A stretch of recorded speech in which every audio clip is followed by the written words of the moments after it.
Hi, my name's Caitlin. I'm a holistic nutrition consultant and the author of a blog called grassfedgirl.com. I've been healing my Hashimoto's for over 10 years, and I've been following an ancestral diet for the first part, and then most recently I followed a carnivore diet, which has been the most helpful. So today I'm so excited. We're going to be talking about the top 5 foods for thyroid health. So if you're wondering what are the top 5 foods for thyroid health, then just stay all the way to the end to see what they are. If you don't know, I will tell you quickly a tiny bit of my story. Go back and watch my Hashimoto's playlist to see all about my Hashimoto's journey. So I got Hashimoto's in about 2010. I was a personal trainer. I was running. I was eating a plant-based diet, and I was working out heavily with weights every single day. I never took breaks based on my own feelings about my health or anything. I just pushed go, go, go, go, go.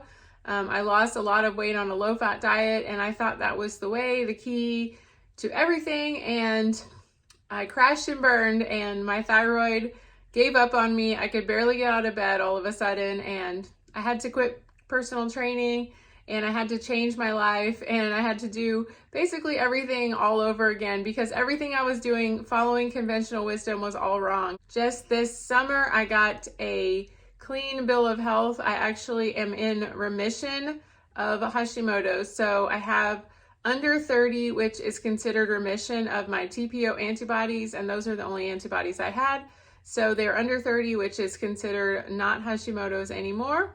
So that's pretty amazing. And I do still take thyroid medication because my thyroid was so damaged that it's no longer able to make enough thyroid hormone for my body. But I don't actively have a storm or a autoimmune attack going on in my thyroid anymore. So it is a great win for me. And, I want to share on this channel all my tips and tricks about how I did that.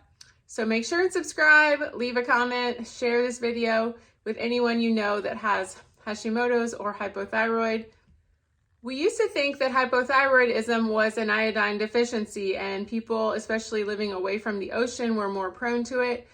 But now most of the hypothyroid cases are actually autoimmune in nature. They're not an iodine deficiency, not a goiter situation. They're more of an autoimmune problem. So the body's actually making mistakes and attacking itself and attacking its own bodily tissue, and that can actually move around. So it's really common if you have Hashimoto's, you might have another autoimmune problem like arthritis, or there's so many different autoimmune diseases. So the attack can travel around your body. That's why it's really good to calm down the inflammation and to address it and to increase your nutrients. So one of the biggest root causes of Hashimoto's is nutrient deficiencies. So I had major nutrient deficiencies because I had a very soy-rich diet. When you eat a lot of soy is a goitrogen, and goitrogens block the absorption of thyroid hormone. So it's really important to avoid soy if you are trying to heal your Hashimoto's. Also, people have a gluten sensitivity usually when they have Hashimoto's, so it's important to take out gluten, and that will greatly reduce the attack. The first food is beef. It is nature's superfood. It is the best thing in the world. It is tasty. It is local.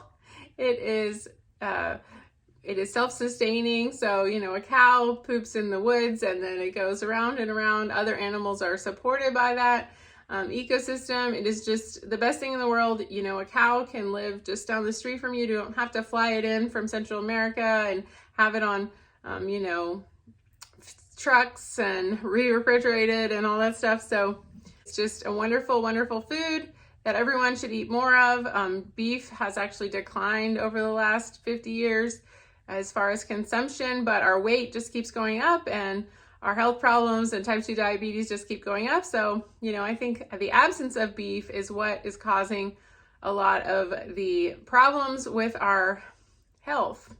One of the big things about beef is that it has zinc, and you'll see a lot of hair loss with Hashimoto's and thyroid problems. So just 3 ounces has 7 milligrams of zinc, and that is just amazing. So definitely we need to be eating more beef if we have Hashimoto's or thyroid problems, or we just want to get healthier. The next one is fish. Fatty wild fish is amazing for our thyroid health. It has the ideal ratio of omega-3s for our anti-inflammatory diets. 3 ounces of cod has 158 micrograms of iodine. Now, I said that iodine isn't the cause of Hashimoto's, but it is always good to get more iodine from foods, not necessarily supplements, but from foods, in an effort to heal your Hashimoto's or hypothyroidism. The next one is shellfish. Shellfish also have a lot of iodine and they have a lot of zinc. They're very rich in micronutrients, macronutrients of protein too, which is one of the most satisfying macronutrients. So make sure and load up on shrimp, clams, mussels. All of those are really, really great. Ancestral diets were full of very healthy societies that lived by the sea and ate a lot of shellfish. The next one is the incredible edible egg. Make sure you get your eggs. I like to eat pastured eggs from something like Vital Farms, or Happy Eggs are pretty good. If you can get them from a local farmer, that's great. Talk to them about what they feed their chickens. Chickens are not vegetarians. They eat a variety of foods. They're foragers. Whatever they can find on the ground, they eat. And they eat a lot of bugs and worms, so they don't need to be eating an all-vegetarian diet. When chickens do eat the right mix of bugs and worms and vegetables, then they will grow the right way and they will have more omega-3s in their eggs. When chickens are exposed to sun on their feathers, they make more vitamin D, so their eggs are richer in vitamin D. And that only happens when they're pastured and they're out eating in the sunshine and pecking around like chickens are supposed to do. So definitely try to get pastured eggs if you can. If you can't, then just get some organic. And if you are on a budget, grocery store eggs are fine. 1 egg has 20% of the selenium that we need per day. So if you eat 3 or 4 eggs, you'll be good on your selenium. And that's a very important nutrient for thyroid health. Next one is liver. Make sure you're eating liver once or twice a week. Just about 2 or 3 ounces is plenty. It is a wonderful superfood. It has almost every single vitamin in just a tiny bit of it. It is just amazing. It has vitamin A, which is a crucial thing for thyroid hormone synthesis. Vitamin A also supports the immune system. So if you want to get your immune system back on track, you need to eat more vitamin A rich foods, which guess what, are animal foods. And liver is one of the best forms of vitamin A. Now, some people talk about toxicity from vitamin A.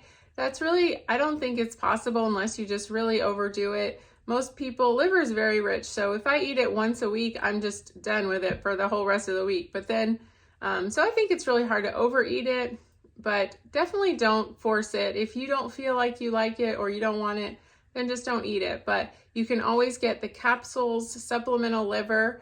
I like Optimal Carnivore. Just 6 pills of Optimal Carnivore liver pills gives you the amount of nutrition in 1 ounce of liver. It's pretty amazing. You can use my code CaitlinWeeks to save on Amazon at Optimal Carnivore. I'll put a link down below. Make sure and check out my carnivore pate video where I make chicken liver pate, and that's a really tasty way to get your liver. Okay, number 6 is an honorable mention, a bonus, if you will. It's raw dairy. I think that raw dairy can be a wonderful part of a hypothyroid Hashimoto's diet. You just have to try it out for yourself. I have tried raw dairy and it's just delicious, and it has a lot of iodine, which is helpful if you have a low thyroid. And so you just have to try it. I would definitely get some A2 milk. Also goat milk, it can be a great source of vitamins and minerals for Hashimoto's or hypothyroidism. But not everyone can tolerate dairy, so just try it out whenever you can. Contact a local farmer. You go to realmilk.com and you can find a dairy farmer near you. And that is just a wonderful way to increase your vitamins and minerals for a optimal Hashimoto's diet.